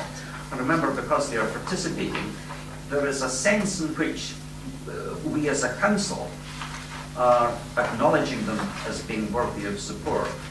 And so I think that there needs to be some sort of thought about how that, what the mechanisms would be. My bigger concerns over lotteries, the National Lottery, as you rightly say, this is not like the National Lottery, but all the early research on the National Lottery showed that the National Lottery was a very, very good way of funding projects that were of national importance. And because the people who tended to buy lottery tickets were people who were of low incomes, the cost of these national projects were by and large been borne by the people who could least afford it. It was a very regressive, effectively a regressive form of taxation. We're assured here that, and I'm quoting Councillor Morgan here, that we can have confidence this is going to be highly regulated, non-addictive, and socially responsible. In practice, what does that actually mean? Are we going to have limits in the number of lottery tickets that any one person can buy? Chair, can I take that actually? Because I actually fully agree with Councillor Ritchie on his comments about the mechanism. And I think actually that's the point, because by definition, the control of the beneficiaries and how they get onto the list for people to tick that box is really essential in how we manage it. I totally agree with that, because it's almost tacit endorsement of them. And I'm also rather glad that Councillor Ritchie mentioned the point about regressive taxation on national lotteries, and I'm very surprised if you hadn't. And I think that was obviously one of the reasons why people were a little bit concerned about it, because the sort of issues, national opera, etc., being funded by people who stay able to afford it. I think the beautiful benefit of this one is that this is not the case, and this is good local causes. In terms of the, and I'm very willing to help out on this part of the project as well, the way going forward. The peculiar job that I had latterly in the gaming company I worked for was head of corporate responsibility. And we had a lot of mechanisms in place around making sure we're reputable, it was fairly run. And of course, under the Gaming Act 2005, there are certain conditions around being fair and open, transparent, crime-free, and protecting the children of the vulnerable. And we'll have to take all those considerations in to make sure we abide by the requirements that Gambling Act. Hopefully that's the question. I also think, Councillor Ritchie, that the trouble with addictive gambling is more than the big prizes that attract those people, quite sadly. And you're quite right, there's lots of people do for a lot of money, and no greatest chance of winning anything anymore. It is, and Chair, if I may, the other group of people is obviously children. I think the most important thing is to have effective controls and regulatory controls on the website to make sure we don't have that problem. And again, speaking from my own experience, one of the biggest problems we used to have was how do you make sure that people you cannot see are gambling responsibly. And I think because of this being low stake, low frequency, there is a lower risk than if you took somebody to see mix-up betting terminals at a betting shop. Thank you. I think it's very helpful to have a chair scrutiny of that background, actually. Thank you. Councillor Brown. Thank you, Chairman. I'll keep this brief because my points have been covered to a degree. The evidence is clear that draw-based lottery games are a non-addictive form of gambling. I've read a few academic papers on the subject since the papers came out. But the evidence is also clear, as Councillor Ritchie points out, that lotteries are disproportionately played by people within the poorest demographic groups within society. Therefore, I think it's absolutely vital that there will be a strong vetting process of the community groups who benefit from this scheme, and that if we are to have gamers selecting the beneficiary of their ticket purchase, then we need to be very careful about how that selection process is presented, because inevitably there will be some bias towards the groups at the top of the list and various other factors at play. So with those caveats, I would support this proposal when it comes before full council, but I do wish to stress that we need to be very hot on trying to benefit the most vulnerable parts of our society and the community groups that would benefit those parts the most. I think that's a very good point, Councillor Brown. We're interested to see how Aylesbury Vale did that, actually, what Aylesbury Vale did. Maria, do you want to add anything to that? No, I mean, just to say, it's that we obviously, during the period when it's all set up, there will be an application and continued process of monitoring community groups who want to come forward and take part. So, that can all be built in. Very good suggestions about how it's presented, I'm sure, because it's all online. So I'm sure that perhaps it won't be alphabetical order necessarily, maybe it'll be something that's rotated regularly. So good points there. I think, Chair, the design on this is key in actual fact in the way it's presented to the players. I should obviously help there, actually, Councillor as well. Thank you, Chair. Councillor Irving. Yes, I just want also to say in villages, and I represent 7 villages in my ward, and as a county councillor I have 28 villages. A lot of those villages are running their own little lotteries called Club 50/50. Yeah. And so therefore, you have already, they know, and that goes directly to their villages. Are we not going to upset all those little things? Because they, for example, in Ardingworth, we do Club 2020, plus we have our raffle, plus we have all that. So it's another time where we do depend. We raise £6,000 a year, who help us to run all our little things, and people cannot do more, an extra pound there, an extra pound there. It's community. So have we taken into account all those little organisations in villages who make the village viable? Okay, thank you, Councillor Maria. That's precisely why there was we did a survey specifically targeting community groups, as well as the resident survey. There was one question in there, and a general resident survey separately on the website. As we see it, then maybe there's a community group that relies on one person coordinating their tote or their regular lottery.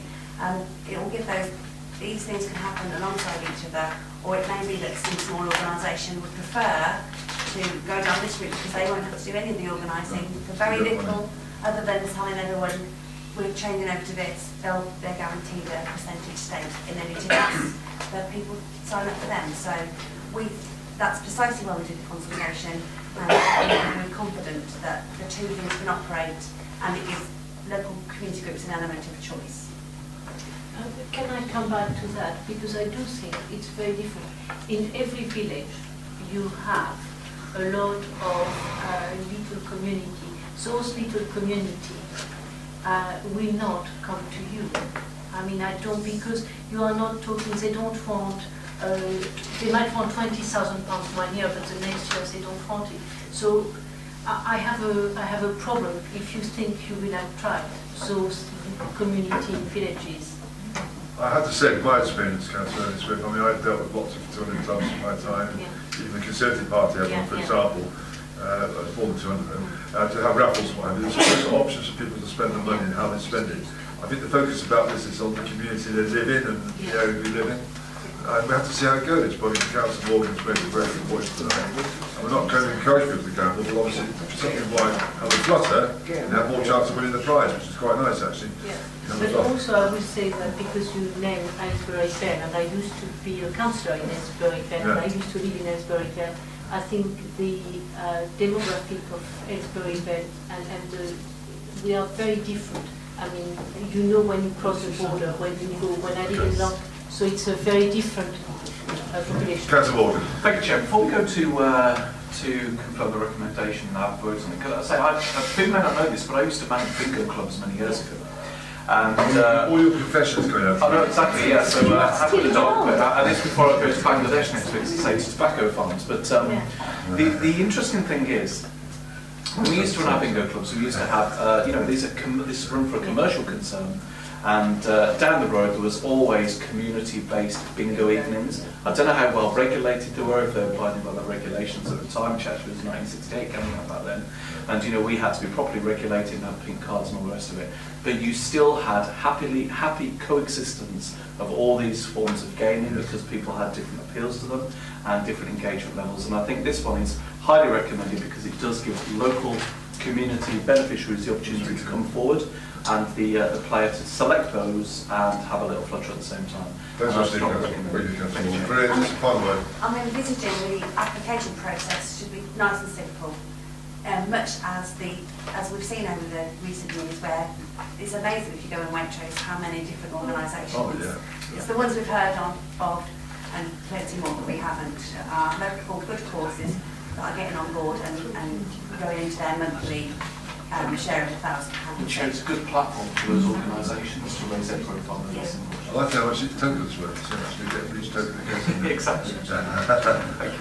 Okay, thank you, Steve. Councillor. Yeah, just one last thing. You know, like in Waitrose, they have 3 people and they're on a rotating list. That's right, yes. Is that what we would do? Have 3 groups on a rotating list? You wouldn't have all of them all at one time and you pick who you're going to donate the money to or whatever? Or really? As I understand it, it's however many are signed up, that's how many. You can either not pick any, so it will just go into a good cause pot that DDC can control, much the same as we do with community voluntary sector funding, or you nominate. And if you bought a ticket every week, you could change who you nominate. Right, okay. But there'll be, whether we have 10 or 100 that have applied and joined in, well, that will be who people can choose from each week. Right, thank you. Thank you. 2 recommendations. Do we support them? Agreed. Yeah. Thank you. Thanks for that today. Now move on to economic regeneration and employment issues. Empty commercial property, Councillor Paul. Thank you, Chairman. It's a shame that Councillor Shard is not here this evening, but I thank him for his work and his effort in presenting this report. I don't intend going through it in detail, however I will pick out one salient point regarding employment. And Daventry District currently has an employment rate of 81.4 employed. The national rate for those employed is 73.7. So we are, as a district, doing extremely well. The other one is the one that is dear to my heart because I'm forever being moaned at, there's no other way of putting it. The void rate, in other words, how many empty properties are in our high street? Our void rate is 4.5%. The national void rate is just over 10%. So we, as a district, are not doing bad at all, and I think that is worth noting. The recommendations are there before you. I don't intend reading all 4 of them out. I'm happy to put them forward for consideration, so I would ask members to concur with my sentiments. Thank you very much indeed for that, Councillor Paul. Councillor Morgan, I have to say, one of your task panels here, so over to you, sir. Thank you, Chair. In actual fact, this task panel was kick-started by Councillor Randall, in actual fact, so I'm sure you'll have some comments on that too. I wanted to actually, I think, very interesting piece of work here from Councillor Pritchard, actually, and thank you for the officer's support. Very simple, I'd like to say, I wanted to draw out members' attention to the flow of the recommendations through the system as well, and to reiterate how it works when it goes from scrutiny in terms of recommendations and it gets considered and it gets brought to this committee. No further comments under that, and I hope that the committee support the recommendations. Thank you, Councillor Morgan. Councillor Randall. Yeah, just picking up on Councillor Paul, yes, we do have low employment rate. I don't know how much of it you know is part-time, temporary or low or minimum wage employment, because I've asked at the job centre and a lot of it is that. So yes, it is low, but it is low. And as for the voids in the shops, yes, we have got low voids, but then we've also got a lot of the same thing. And that is people's main criticism that in other towns they do actually put like a block on how many of the same things you have in the same town. So it could mean that some towns would only allow 2 pizza places where we might have 6 or something. So you're walking around town, people are saying Daventry is filled with hairdressers, buildings, like, you know, the same thing. So yes, low voids, but it's a shame we haven't got more of a mix. Going back to recommendations, obviously I did kickstart this, but it wasn't one that I actually wanted to take up, as I did tell Simon Bowers when I actually met with him, because it sort of veered off with something that I wasn't comfortable doing. Chair coach into it. Obviously, we've got, this is where I get a bit confused with these reports now, because we've obviously got recommendations, what was put forward by the task panel. Yeah. Then we have recommendations of what was put through from the S&I committee. And then we have proposed recommendation. Proposed recommendation by who, because it never actually says by whom it is, which I actually feel that it should say. Under the portfolio. Councillor Paul.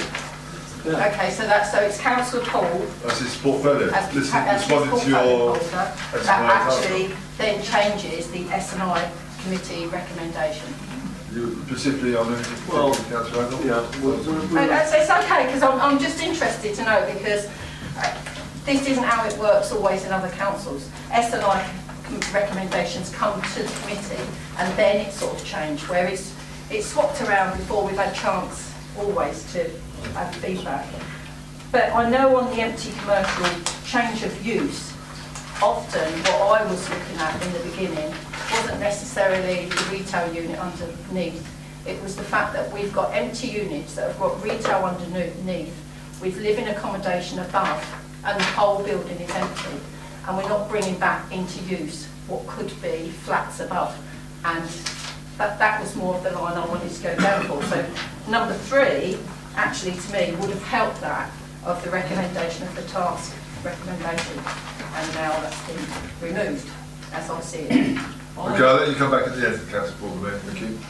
Thanks for that, Councillor Randall. I just want to say one thing, Councillor Randall. A couple of days ago we had the opening of the brand new Northampton College Daventry campus. And what a fantastic facility that is. The young people love it, and it's all about jobs for the future. All the courses there, Digital Academy, are linked to future jobs. So the point of making there is, hopefully there'll be a lot more jobs in this area, Daventry and the surrounding area, which will benefit from the students going to that wonderful facility. And I know they're going to grow their numbers, I think, because I think the students, it's a great learning environment. So hopefully some of your concerns about the variety of jobs will improve as the years move on. But I think we've got a lot of variety anyway, actually, there. I got Councillor, who's next? Was Councillor Morgan, sorry. Thank you. Chair, if I want this to become a quasi-scrutiny committee, I'd like to raise... No, we got it, yeah. Obviously want to focus on these main recommendations, but actually what I really appreciate about this report is the fact that you can see the audit trail, as it were, about how it goes through. I'd also like to add one point. Actually, in terms of the scrutiny committee, we have the single highest frequency attending member of the committee is actually Councillor Paul these days. and he sits and actually watches and makes a helpful contribution to all of these task assignments as they come through. And one final thing, Councillor Paul doesn't quite know this yet, but at the next meeting of scrutiny, Councillor Paul is actually going to be speaking. He's been given a time limit of 30 minutes. And, which you'll find, actually, if nothing else coming up. Not possible. But on a serious note, the task we would like him to speak about at the next meeting in April, which we haven't communicated to him until right this minute, is actually about bringing higher skill jobs to Daventry. And that's his topic. So hopefully he'll have a very good presentation on that. Councillor Osborne, thank you. Back in the 80s, good old days, I used to be chairman of an employment subcommittee, which was a committee we used to have here. And we used to brag in those days that Daventry had very low unemployment. In fact, it was very, very good in those days, in the 80s, and I think it's retained it right through to now. So I'd like to make that point. I'm sorry, Councillor Adams, you'd probably thought me sitting next to you. No, you wouldn't. I'm not physically good. I like to. Okay, I don't like to see some of the shops that are in Daventry, but I like to play Daventry up, not down. Okay, sometimes Councillor Paul goes over the top, but I can see why he does go over the top. You know, he does it for a reason. And also the fact that his comments, being the portfolio holder, are different from scrutiny. I went to scrutiny the other night, and had certain things have gone through, my comments will be completely different from scrutiny's, or they would have been. And I would reserve the right as a portfolio holder, as a chairman of planning, if you like, to produce similar ones which are different to scrutiny. And they're only recommendations, and they're up for debate at this committee. And so I don't think you've done anything wrong. It's been done right and proper, and I reserve the right to do the same, Chairman. Thanks, Mr. Councillor Osborne. On the point you made there, actually, I think you're quite right, actually. I think whilst we have political differences, even personal differences about what we think is best for our area, I think it's quite important to keep a positive tone to it all, because we are actually represented and selling our area. And whilst we can have differences, and that always goes on in politics and even in our own parties, I think it's important, you're quite right, Councillor Osborne, to try and keep more positive messages rather than negative messages. I think it helps everyone in the town. And I know from our students' point of view, they like to hear positive messages, not negative ones about the place they're in and going to their college or school. Councillor Wesley. Thank you again, Chair. I did follow some of this through scrutiny myself as well, and I think it is a good report on the whole. I think it's great, and I do think, and I'd like to see, I support it fully. I think it's really, really important that item 3 on this is fully upheld, because I see the future as being is diversity and along with pragmatism, and just being open to almost anything, because I see that is the way that town economies, town centres are moving, and it is that practicality of thought and doing that will see this town going forward in the future. And I think Councillor Paul's role, he does actually look after that point 3 in particular. Thanks for doing that, Councillor Wesley. Very positive. Thank you for those comments. Councillor Irving Swift. Yes, thank you, Chairman. Just also, I will go for the rural area. Daventry as a town, but we have Brixworth, we have Moulton, we have villages of 1,000, 2,000. They need to be vibrant too, because otherwise you are going to have them and us, and that's not what we want. So please make sure that villages do not become a pocket of sleeping villages, and also have some vibrancy. That is what I am really going to be promoting.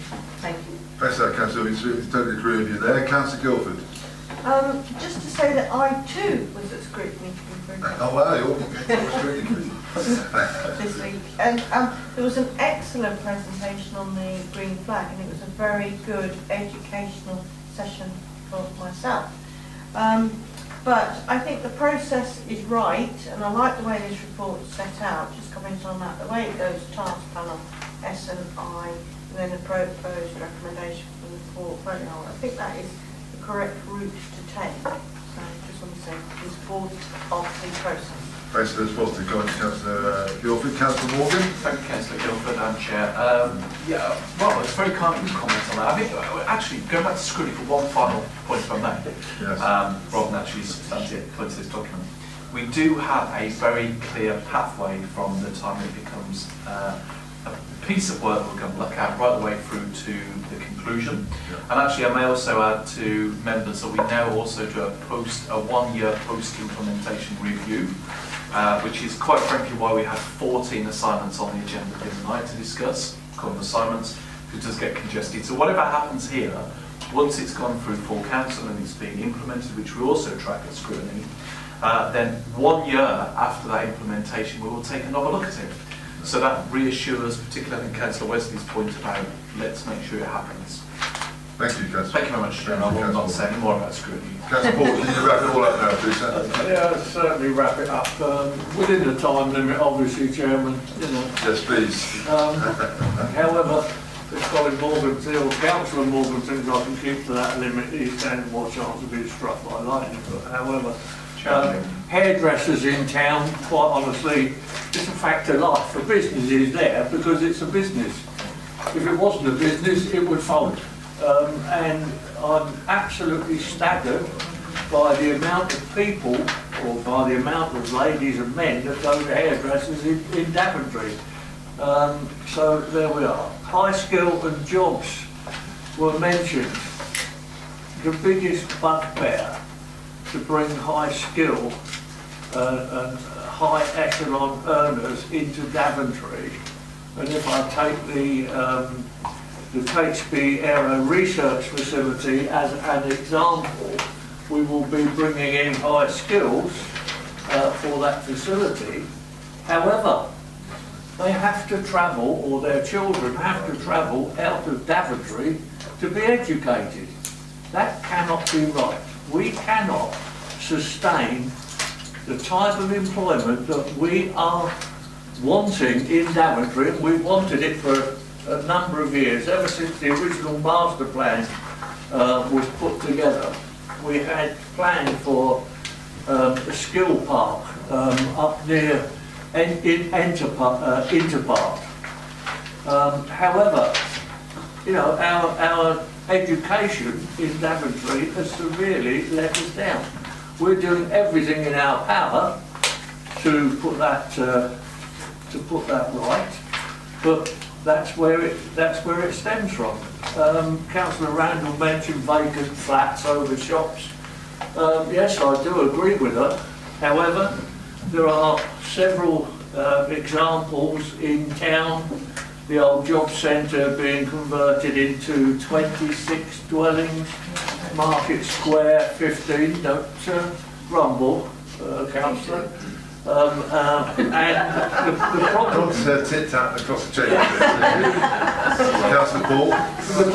The problem being with a lot of the vacant flats over the shops, entry to those flats is actually through the premise itself, which then prohibits the use of those flats, unfortunately. But I come back to the original. It's an excellent report. Councillor Pritchard had conversations with our business manager and agreed to the draft of the report that you have before you. Also, I'd like to mention our Strategic Economic Development Officer. Who is that, you might say? Her name is Claire Rowland. It's Claire Cowland, rather. It's a new member to Simon Bauer's team, and as the name implies, Strategic Economic Development Officer. And we've been going out to parishes. Billions of pounds are spent in our area on tourism.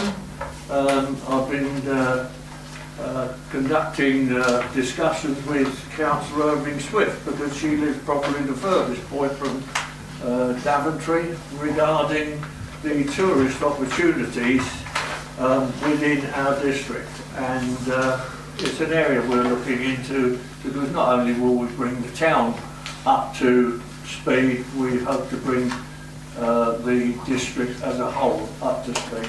Thank you, Chairman. Question indeed, Councillor Paul. We've got 4 recommendations. Committee, are you happy to read them all? Thank you, and well done also to the script committee. You can pass our thanks on to your being here, Councillor Morgan. Thank you. I think the second item, Councillor Paul, you've got something to say on this, Officers and Abbey Centre Improvements Business Plan. Yeah, thank you, Chairman. Regarding this, I would like to withdraw it from tonight's agenda. We have an element of budgeting, renegotiation, so I would like to withdraw this and perhaps bring it to the next meeting, if I may, Chairman. Thanks, Councillor Paul. So items withdrawn. Thank you. Thank you. Now move on to resources issues, revenue and benefits, penalty and prosecution policy. Councillor Shepherd. Chairman, thank you. We leave the best till last. Resources used to bring out the end of the meeting. We will deal with these issues hopefully in a positive fashion, as we have done so far. We bring this report to present the Revenue and Benefits Services prosecution policy. One of the reasons is that housing benefit fraud investigation and prosecution is withdrawn from us in 2015. That is now a central government function. This particular policy has been considered by a Corporate Governance Committee on 2 occasions. So you see a highly refined policy being proposed. The essence of the policy really is deterrence, and we adopt the normal prosecution criteria. If we find someone who has been guilty of fraud on respect of council tax, there is of course a deficit, and when we prosecute, we seek to retrieve that deficit together with, as is stated within the policy, of a penalty in addition to the payment of the deficit, and the penalty is a maximum of £1,000. I commend the policy, and members, there's anybody here who's seen it through corporate governance, but obviously members will be comforted by the fact that it's been scrutinised by corporate governance and refined by that committee. So that's the recommendation, Chairman. Thank you, Councillor Shepherd. I think that's a very good point about corporate governance and reviewed this very carefully. Are there any other comments, or do you want to agree with the recommendation? Agree. Thank you. Second item, Councillor Shepherd, is programme of asset disposals. Thank you. We had very modest asset disposals so far this year at 4.1, and we simply schedule the proposed disposals that we wish to have authorised for officers in the next 12 months in the schedule starting at page 124, 125, 126. Item 11 on 126 has been a subject of debate in the committee back in July. The others are straightforward, and I invite agreement to the authority to be granted officers for the disposals as listed. And all these disposals are in line with policy objectives. Indeed. Thank you. Any comments? We're happy to set the recommendation. Treasury Management Strategy Statement and AIS 2017 to 2018, Councillor Shepherd. Now we get on to the really interesting stuff. I'm aided by Rebecca Smith and Richard Hughes in the absence of Audra. So if there are really any nasty questions, I'll have to involve them.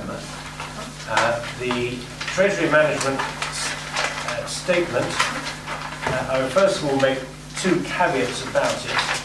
Firstly, it is in standard form as prescribed by audit/central government, and as such it strays into areas that we don't deal with, which is borrowing. So whereas there's a lot of words talked about borrowing strategy, which is there simply for form, as we don't borrow, it doesn't apply to us, but it's got to be in there because it's a prescribed item. So with those caveats, and also the third caveat, I suppose, this is really a restatement of current policy, which is applied by officers and which is authorised and applied by officers. There's no new or different powers sought. And this is, as I said, a policy that is restated each year. Having said all that, there are some interesting points to be raised.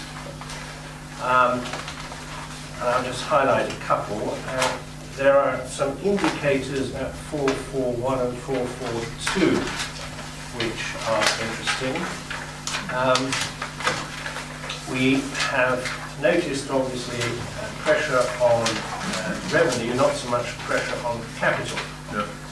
And we therefore have, as one of our strategies, the maximised use of capital to help generate revenue for the benefit of our revenue account.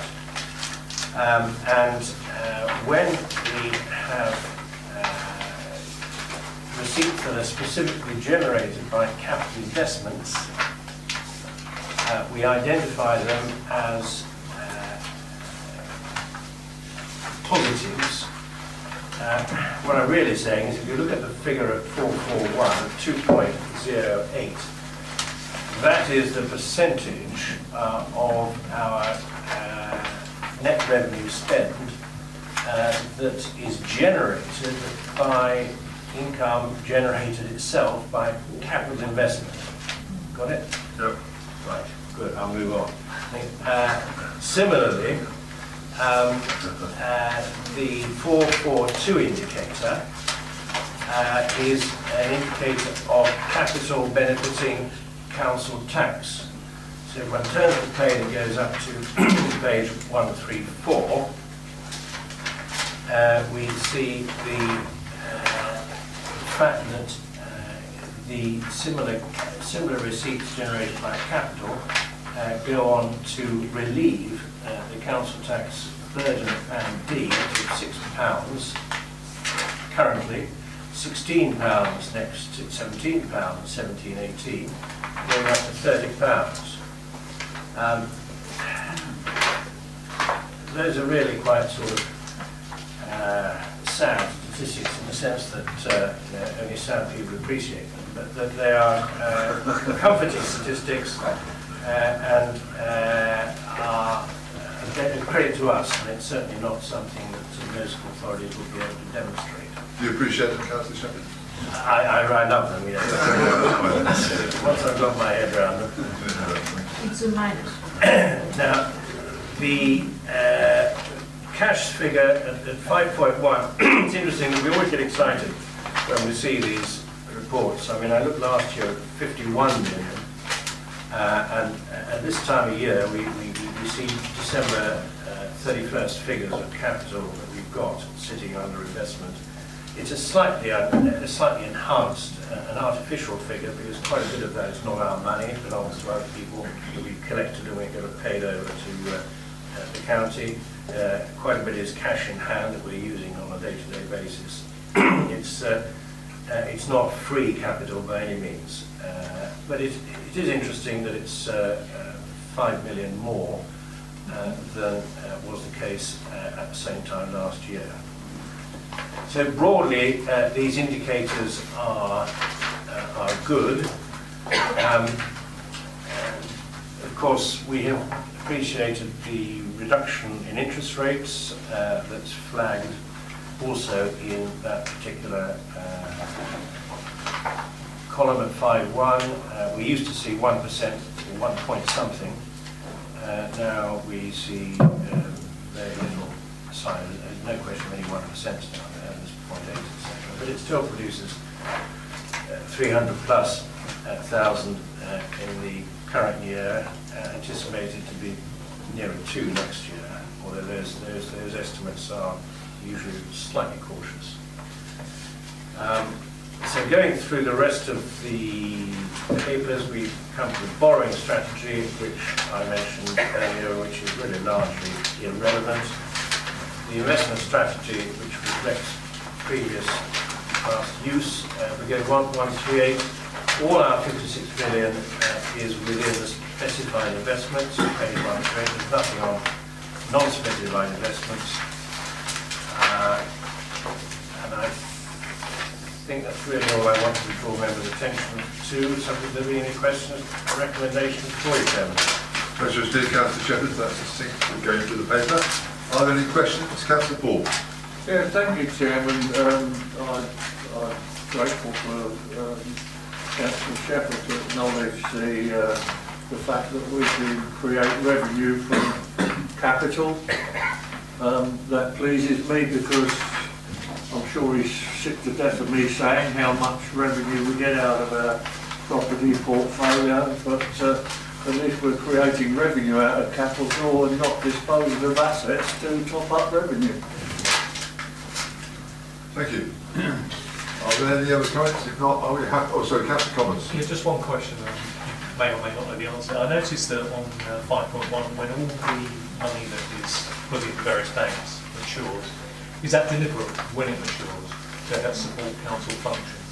I see they're skewed mostly towards the beginning of the year and then a few at the end of each year, if that makes sense.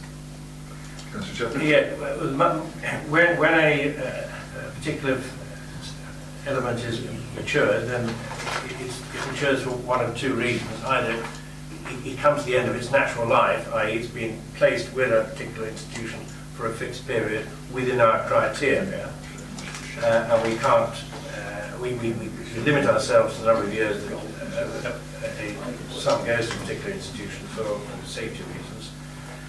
Also, obviously, the receipt may well be used for cash flow purposes.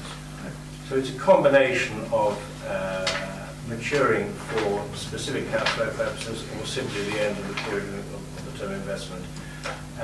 The amount maturing on the 7th of February, for example, 2 million there, that has been reinvested at a slightly lower price already, slightly lower interest rate already.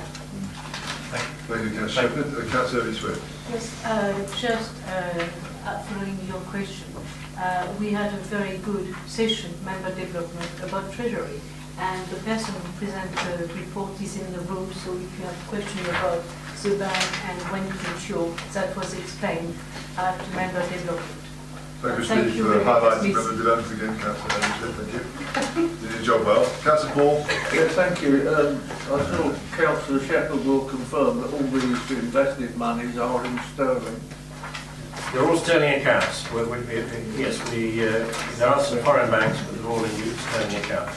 Thank you for that clarification. Thank you. Are we happy to accept the recommendation? I'm very quick, Councillor. I'm trying to complete it, Chairman.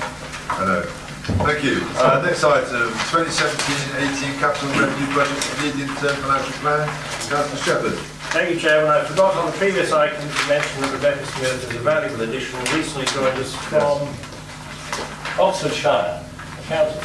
Right. Welcome, Rebecca. Great help us in this matter. Right, resources at 143, the draft budget proposals. Now, the headings here, we've heard talk about 4-year settlement under gestation. That was, of course, confirmed, which is marvellous. That's here highlighted at paragraph 4. And the RSG settlement of 2.617 at the top of 145 is good, slightly up, slightly better than anticipated, I'm told.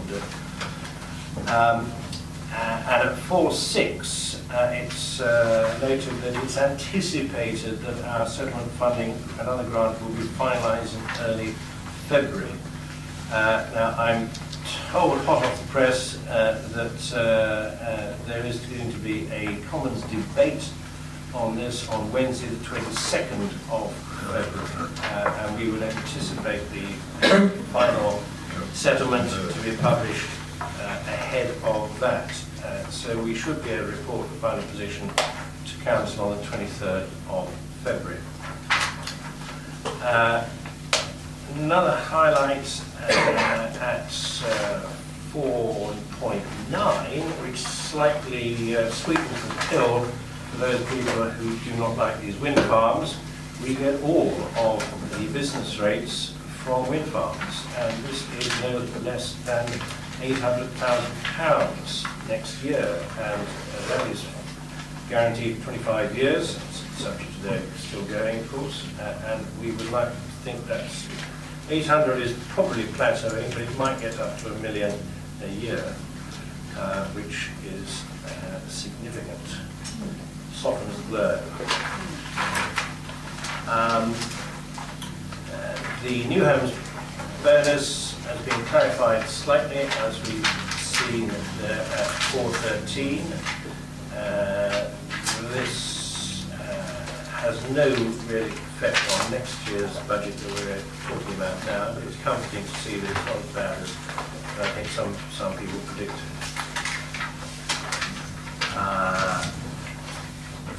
And in considering the cost, the benefit of new homes bonus, we always estimate and budget for about 250 new homes a year. As I, in my single patch of 1,000, am delivering about 100 of those each year. I've got a build at Buckton Fields, which is generating 100 new homes every year for 3.5 years. I can easily guarantee that that is the case. In fact, members will obviously know that the number of completions is significantly in excess of 250. In a year, it could well be 700, 800, 900. So projection of new homes bonus is always modest, conservative. So moving on, if I may, we discussed earlier council tax increases of £5, so that is proposed, highlighted in paragraph D on Article 7. And following that, we have 8 modest growth bids, nothing very significant. Those are highlighted on 147 and 148 onwards. The care and repair growth bid, an IT apprentice, small amount there. The lottery, which we talked about. Revenue and benefit service, that is a growth that funded by government, so there's no net cost there, and small growth in the cycle tracks and referred to in that final page 149. Pausing, may I, for any questions so far? Any questions, Committee? No questions, Councillor. So keep going, going good. Keep going, line. There is a presentational change at 5 onwards. We've talked about various types of budget heads in different fashions in the past. We're required to describe them under the sort of directorates that we have: resources, community, business, and chief exec. So that's a slight change, and so that's how it's presented in this and future pages. I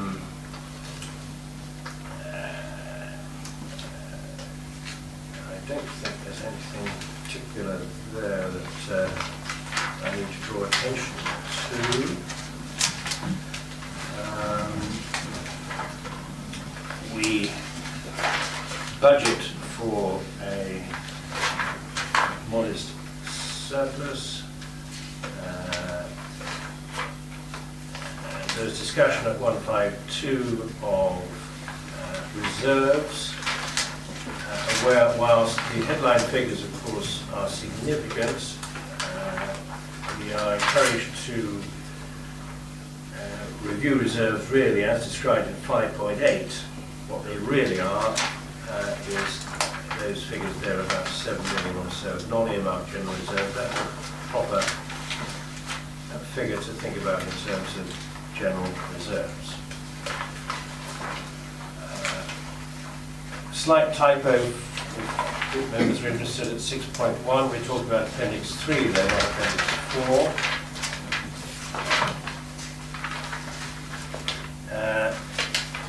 Oh dear, for completeness, I should report a typo at 5.1.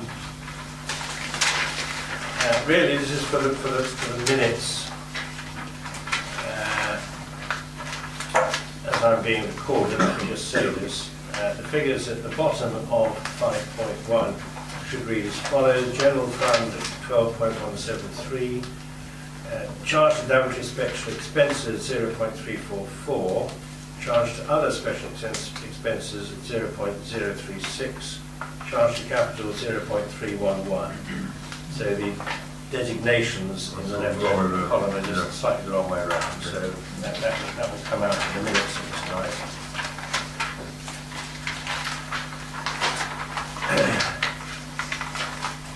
We discussed the special expenses at 6.2, which is standard. We report the capital programme and Appendix 4 and at item 7. And we go on to report growth and slippage.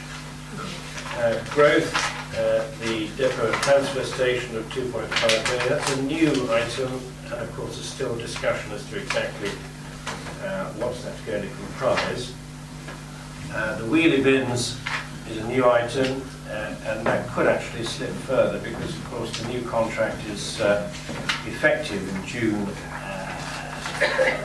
2018. So with a bit of decent accounting, we could get that invoice probably into April 18 rather than March 17. So that would probably possibly be slip another year. Other than that, slippage at 7.3. I think are items that members would recognise from the past. If it's not been spent by now, it will slip into the next year.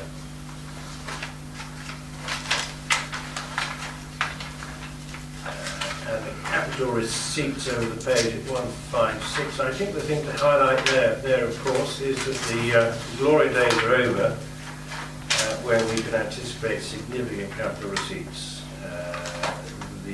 As members will see that they dwindle, and zero or none are expected in 2021. They're dwindling down to there. Before I go on to capital strategy document, there's only one point I want to make on that. Any questions on the report so far? Any questions, committee? Covered very well, Councillor Shepherd. Capital strategy document. There is more of a typo there. In fact, it's quite a hiccup rather than a typo. It's a bit generous to call it a typo. 1.4, page 161. 1.4. Pretty well delete that and replace it by the words the expenditure in new schemes referred to in table 1 relates to the waste depot at 2.5 million and the green waste wheelie bins at £350,000. Okay, thank you. So that's for the record. Those are for the minutes for the council meeting? Yes, those will be reflected in the minutes. Yeah. And Chairman, I think that's that then. So we revert to, if members have any further comments, revert to recommendation on 143, that the budget proposals as to revenue fund budget 2020 capital programme and capital strategy be recommended to council. Thank you, Councillor Shepherd. You've got the 4 recommendations before you. Are you happy to agree those recommendations? Agree. Thank you. Well done, Councillor Shepherd. Got through that very well. We now come to the part of the meeting I have to exclude the public and press. Thank you.